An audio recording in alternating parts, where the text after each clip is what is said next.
अस्सलामुअलैकुम। Welcome to universal e learning. Students, जैसा कि आपको पता है कि हमने केमिस्ट्री का चैप्टर 1 स्टार्ट किया हुआ है, तो उसमें हमने empirical formula from combustion analysis आज हमने स्टडी करना है। तो चलते हैं कंबसन एनालिसिस की तरफ। कंबसन क्या होती है? कंबसन होता है बर्निंग का प्रोसेस, यानी किसी भी चीज़ का ऑक्सीजन की मौजूदगी में बर्न करना, उसे हम कहते हैं कंबसन। तो फिर कंबसन एनालिसिस क्या होगा?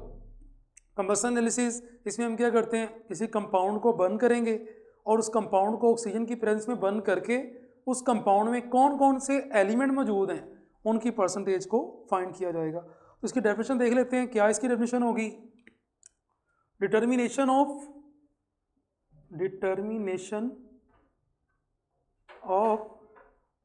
Percentage of elements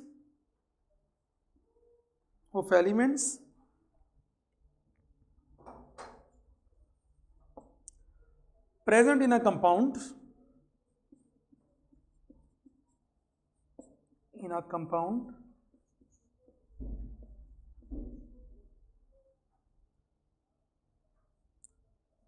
by burning the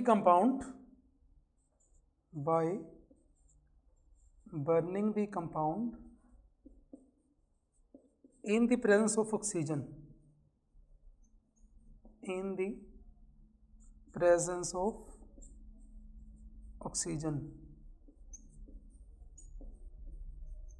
तो ये हमारे पास डेफिनेशन है कंबसन एनालिसिस की।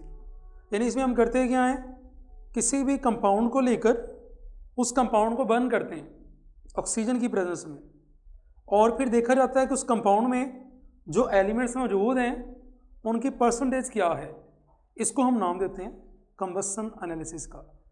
Determination of percentage of elements present in a compound by burning the compounds in the presence of oxygen is called combustion analysis. अब यहाँ पे अगर हम बात करें कि कंबसन एनालिसिस के दौरान कौन सी हमारे पास सोल प्रोडक्ट आती हैं, तो दो हमारे पास सोल प्रोडक्ट हैं। तो देखते हैं सोल प्रोडक्ट को। अब सोल प्रोडक्ट में हमारे पास दो प्रोडक्ट हैं। एक हमारे पास होता है वाटर और दूसरी प्रोडक्ट होती है CO2। सोल प्रोडक्ट जिसमें एक हमारे पास H2O है और दूसरी सोल प्रोडक्ट हमारे पास है CO2। ये दो मेन सोल प्रोडक्ट होते हैं। अब हम ये देख लेते हैं कि कैसे हम जो कंबसन एनालिसिस है वो कैसे हम करते हैं, कैसे हम परसेंटेज को फाइंड करेंगे किसी भी कंपाउंड में जो एलिमेंट मौजूद हैं। तो उसके लिए हम इसका जो ऑपरेटस है, इसका जो एक्सपेरिमेंट है, उसको हम स्टडी करते हैं, उसको हम देखते हैं। तो ये मेरे पास डायग्राम है कंबसन एनालिसिस की। तो कंबसन एनालिसिस कैसे होगा? सबसे पहले हमारे पास कंबसन ट्यूब मौजूद है, उसके बाद वाटर अब्जॉर्बर है, उसके बाद CO2 अब्जॉर्बर है, उसके बाद एंड पे कुछ अनरिएक्टेड गैसेस वो हमारे पास रह जाएंगी। तो ये इसमें चीज़ें यूज़ हो रही हैं। सबसे पहले हमने करना क्या है, जो भी हमारे पास कंपाउंड है उस कंपाउंड को हम सैंपल का नाम भी दे सकते हैं, क्योंकि हम उसको स्टडी करने जा रहे हैं कि उसमें कौन कौन से एलिमेंट हैं, उनकी कितनी कितनी परसेंटेज है। तो हमारे पास कंपाउंड या सैंपल जो है उसमें 3 एलिमेंट्स हैं, कार्बन है, हाइड्रोजन है, ऑक्सीजन है। उसका जो हमारे पास कंपाउंड का मैस है उसको हमने वेट करके उस कंपाउंड को फिर हमने यहाँ पे कंबसन ट्यूब में रखा है। अब कंबसन के लिए हम क्या कर रहे हैं, यहाँ से ऑक्सीजन की सप्लाई देंगे, क्योंकि कंबसन किसकी मौजूदगी में होती है? ऑक्सीजन की मौजूदगी में होती है।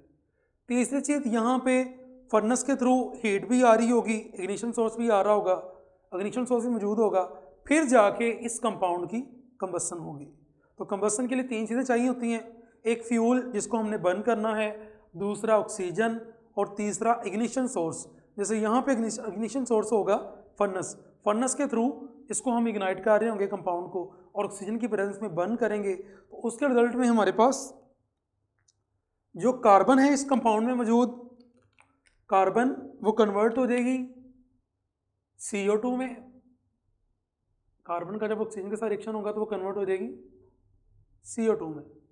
और हाइड्रोजन जो है इसका जब रिएक्शन होगा ऑक्सीजन के साथ, ये कन्वर्ट हो जाएगी वाटर में, H2O में। तो ये दो हमारी यहाँ पे सोल प्रोडक्ट हैं, वाटर और CO2। अब हमने क्या करना है, उसके बाद क्या होगा, ये दोनों जो प्रोडक्ट हैं ये आगे मूव करेंगे। हम इन दोनों प्रोडक्ट ने आगे की तरफ मूव करना है, जिसमें CO2 है और वाटर है, इन दोनों को आगे मूव करवाएंगे। आगे क्या चीज़ मौजूद है, वाटर अब्जॉर्बर। तो वाटर अब्जॉर्बर के तौर पे यहाँ पे काम कौन कर रहा होता है, मैग्नीशियम परक्लोरेट। मैग्नीशियम परक्लोरेट यहाँ पे वाटर अब्जॉर्बर के तौर पे काम कर रहा है। यानी यहाँ पे जो वाटर प्रोड्यूस होगा उसको अब्जॉर्ब कौन करेगा, मैग्नीशियम परक्लोरेट। तो वाटर यहाँ पे अब्जॉर्ब हो जाएगा, दोनों प्रोडक्ट आगे मूव की, वाटर यहाँ पे आके अब्जॉर्ब हो गया, वाटर, जबकि जो CO2 है वो आगे की तरफ मूव कर जाएगी, क्योंकि ये जो मैग्नीशियम परक्लोरेट है ये वाटर को तो अब्जॉर्ब करता है लेकिन CO2 को अब्जॉर्ब नहीं करता, इसलिए CO2 आगे ट्रांसफर हो जाएगी। आगे हमने CO2 को भी अब्जॉर्ब करने के लिए एक अब्जॉर्बर यूज़ किया हुआ है, जिसे हम नाम दे रहे हैं CO2 अब्जॉर्बर का। CO2 अब्जॉर्बर के तौर पे कौन सा यहाँ पे क्या चीज़ CO2 अब्जॉर्बर के तौर पे काम कर रही है, 50% KOH। अब यहाँ पे क्या होगा कि यहाँ पे जब ये दोनों प्रोडक्ट आगे मूव करेंगी तो यहाँ पे CO2 आके अब्जॉर्ब हो जाएगी, CO2 यहाँ पे आके अब्जॉर्ब हो गई। उसके बाद नेक्स्ट CO2 अब्जॉर्ब हो गई, उसके बाद आगे क्या होगा, कुछ जो अनरिएक्टेड गैसेज हैं, जैसे ऑक्सीजन है वो अनरिएक्टेड फॉर्म में रह जाएगी, कुछ gas unreacted gases like oxygen वो आगे मूव कर जाएगी,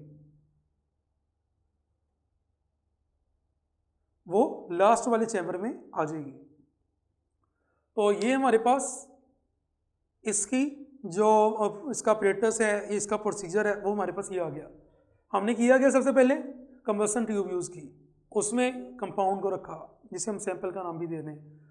उसमें 3 एलिमेंट मौजूद हैं, कार्बन, हाइड्रोजन, ऑक्सीजन। फिर हमने क्या किया, उसको ऑक्सीजन की सप्लाई दी, क्योंकि ऑक्सीजन के बगैर कंबसन नहीं हो सकती। तीसरी चीज़ होती है इग्निशन। इग्निशन हम किसके थ्रू दे रहे होंगे, फर्नेस के थ्रू इग्निशन मिलेगी। तो ये कंपाउंड से बर्न करेगा, कार्बन कन्वर्ट हो जाएगा CO2 में, हाइड्रोजन कन्वर्ट हो जाएगी H2O में। उसके बाद ये दोनों प्रोडक्ट आगे मूव की, वाटर अब्जॉर्बर ने वाटर को अब्जॉर्ब कर लिया, वाटर अब्जॉर्बर के तौर पे काम कर रहा है मैग्नीशियम परक्लोरेट। और CO2 अब्जॉर्बर, ये CO2 को अब्जॉर्ब कर रहा होगा, CO2 अब्जॉर्बर के तौर पे कौन काम कर रहा है, 50% KOH। नेक्स्ट उसके बाद जो अनरिएक्टेड गैसेज हैं वो आगे की तरफ मूव कर जाएंगे, जिसमें ऑक्सीजन गैस भी मौजूद होगी। अब यहाँ पे हमने करना क्या है, यहाँ पे अब इसकी कैलकुलेशन देख लेते हैं। कैलकुलेशन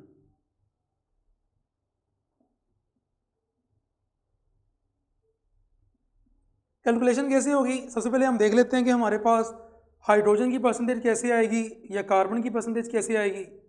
परसेंटेज ऑफ कार्बन, क्या यहाँ पर डायरेक्ट हमें कार्बन की परसेंटेज का पता चल सकता है, तो नहीं, क्योंकि यहाँ पे कंबसन एनालिसिस के दौरान कंबसन ट्यूब में CO2 प्रोड्यूस हो रही है, तो बेसिकली जो कार्बन है वो मौजूद होगी CO2 में। उसके लिए हमें CO2 का मैस चाहिए, मैस ऑफ CO2। इसको हम डिवाइड कर देंगे मैस ऑफ कंपाउंड के साथ, मैस ऑफ कंपाउंड। इसको मल्टीप्लाई करेंगे। अब हम देखेंगे कि जो CO2 है, CO2 जो है उसमें कार्बन का एक ही एटम होता है, उसका मैस होता है 12, और डिनोमिनेटर में क्या आ जाएगा, CO2 का टोटल मैस। कार्बन का मैस होता है 12 और ऑक्सीजन का मैस होता है 32, टोटल हो गया 44। तो यहाँ पे हम क्या करेंगे, 44 लिख देंगे। उसके बाद इसको मल्टीप्लाई कर देंगे 100 के साथ। इस तरह से हमारे पास कार्बन की परसेंटेज आएगी। कंपाउंड का मैस हमें पहले पता होगा, क्योंकि हमने सैंपल का वेट करके फिर हमने यहाँ पे सैंपल को रखा हुआ है। CO2 का मैस कैसे आएगा, यहाँ पे CO2 जाके एब्जॉर्ब हो रही है। CO2 एब्जॉर्बर का मैस हमें पहले से पता होगा। जब CO2 भी आगे एब्जॉर्ब हो जाएगी तो इसका मैस पहले की निस्बत ज़्यादा हो जाएगा। तो हम करेंगे क्या, हम जो वेट पहले मौजूद था CO2 एब्जॉर्बर का और जो CO2 और जो वेट पहले जो उसके बाद CO2 और ये जो 50% QH है, इन दोनों का जो वेट है इसका सम लेकर उसमें से 50% QH का जो मैस है उसको माइनस कर देंगे तो हमारे पास किसका मैस आ जाएगा, CO2 का मैस आ जाएगा। फॉर एग्जांपल हमारे पास पहले 50% जो QH है CO2 एब्जॉर्बर, इसका मैस था 3 ग्राम। जब CO2 आगे एब्जॉर्ब होगी यहाँ पे तो अब मैस 3 ग्राम से बढ़ के 5 ग्राम हो गया। ये अकेला 50% QH का मैस है, ये दोनों का मैस है, CO2 का भी और 50% QH का भी। इसमें से अगर हम ये वाला मैस माइनस कर दें तो जो मैस हमारे पास आएगा वो किसका होगा, CO2 का। तो अब नेक्स्ट हम देख लेते हैं कि हम कैसे हाइड्रोजन की परसेंटेज फाइंड करेंगे, परसेंटेज ऑफ हाइड्रोजन। अब क्या डायरेक्ट हमारे पास यहाँ पे हाइड्रोजन की परसेंटेज आ सकती है, तो उसका आंसर है नो, क्योंकि जो हाइड्रोजन है वो वाटर की फॉर्म में मौजूद है। तो यहाँ पे हमें सबसे पहले वाटर का मैस चाहिए होगा, मैस ऑफ H2O। डिनोमिनेटर में आ जाएगा mass of compound, mass of compound. अब इसको मल्टीप्लाई कर देंगे। वाटर की अगर हम बात करें तो वाटर में हाइड्रोजन के 2 एटम हैं। हाइड्रोजन के एक एटम का मैस होता है 1.008। अगर हम इसको 2 से मल्टीप्लाई कर दें तो 2 एटम का मैस आ जाएगा 0.2016। तो यहाँ पे हम हाइड्रोजन का मैस लिख देंगे जो कि वाटर में मौजूद है 2.016। वाटर का टोटल मैस क्या होगा, वाटर की अगर हम बात करें तो वाटर में 2 हाइड्रोजन है, उनका मैस 2, ऑक्सीजन का एक एटम है उसका मैस 16, टोटल मैस हो गया 18। तो ये हमारे पास वाटर का मैस आ गया 18।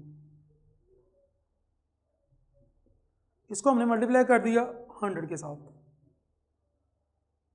तो अब यहाँ पे मैस ऑफ कंपाउंड कैसे आएगा, हमने पहले वेट किया हुआ है कंपाउंड का, वहाँ से हमारे पास कंपाउंड का मैस आ जाएगा।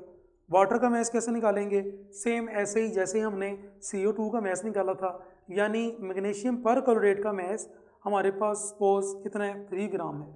जब इसमें वाटर आके एब्जॉर्ब हो जाएगा तो उसका मैस 5 ग्राम हो गया। अब हमें क्या चाहिए, हमें सिर्फ वाटर का मैस चाहिए। तो हम क्या करेंगे, टोटल मैस में से मैग्नीशियम पर क्लोरेट का मैस माइनस कर देंगे, बाकी हमारे पास वाटर का मैस रह जाएगा। इस तरह से हम वाटर का मैस फाइंड करेंगे। इसको मल्टीप्लाई किया हमने, वाटर में कितने हाइड्रोजन है, 2 हाइड्रोजन है, उसका मैस लिख दिया। टोटल वाटर का मैस 18, डिनोमिनेटर में वो आ गया, इसको मल्टीप्लाई कर दिया 100 के साथ। अब अगर हम बात करें ऑक्सीजन की परसेंटेज कैसे फाइंड करेंगे, क्या यहाँ पे हमने ऑक्सीजन की परसेंटेज फाइंड करने के लिए कोई ऑब्जॉर्बर यूज़ किया, तो उसका आंसर है नो, हमने कोई ऑब्जॉर्बर यूज़ नहीं किया हाइड्रोजन का absorber.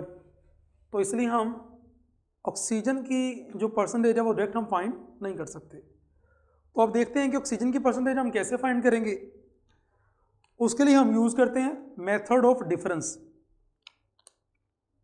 Method of difference, method of difference, यानी कैसे हम परसेंटेज निकालेंगे ऑक्सीजन की, परसेंटेज ऑफ ऑक्सीजन। टोटल आपको पता है यहाँ पे 3 ही एलिमेंट हैं, कार्बन है, हाइड्रोजन है, ऑक्सीजन है। टोटल परसेंटेज कितनी होती है 100। अगर हम 100 में से कार्बन की परसेंटेज और हाइड्रोजन की परसेंटेज माइनस कर दें तो जो परसेंटेज रह जाएगी वो ऑक्सीजन की आ जाएगी, percentage of hydrogen carbon plus percentage of hydrogen. तो टोटल परसेंटेज है 100, हमने 100 में से परसेंटेज माइनस कर दी कार्बन की और हाइड्रोजन की, तो जो परसेंटेज हमारे पास आ जाएगी वो परसेंटेज किसकी होगी, ऑक्सीजन की। यहाँ पे एक शॉर्ट क्वेश्चन भी आ जाता होता है कि हम ऑक्सीजन की परसेंटेज क्यों डायरेक्ट फाइंड नहीं कर सकते। Why percentage of oxygen can not be determined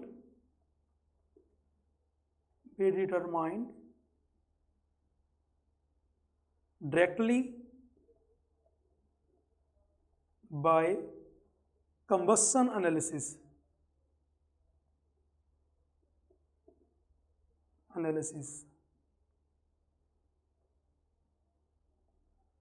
तो हम हाइड्रोजन की परसेंटेज क्यों डायरेक्ट फाइंड नहीं कर सकते, उसकी वजह क्या है, सॉरी ऑक्सीजन की परसेंटेज हम डायरेक्ट क्यों नहीं फाइंड कर सकते, क्योंकि ऑक्सीजन सप्लाई में भी है, ऑक्सीजन CO2 में भी मौजूद है, ऑक्सीजन वाटर में भी मौजूद है, ऑक्सीजन अनरिएक्ट भी रह रही है, इसलिए हम इसकी परसेंटेज डायरेक्ट फाइंड नहीं कर सकते। फिर वो कैसे फाइंड होती है, मेथड ऑफ डिफरेंस से। एक और शॉर्ट क्वेश्चन इसके ऊपर आ जाता होता है, write the names of two absorber, write the names of two absorber use in combustion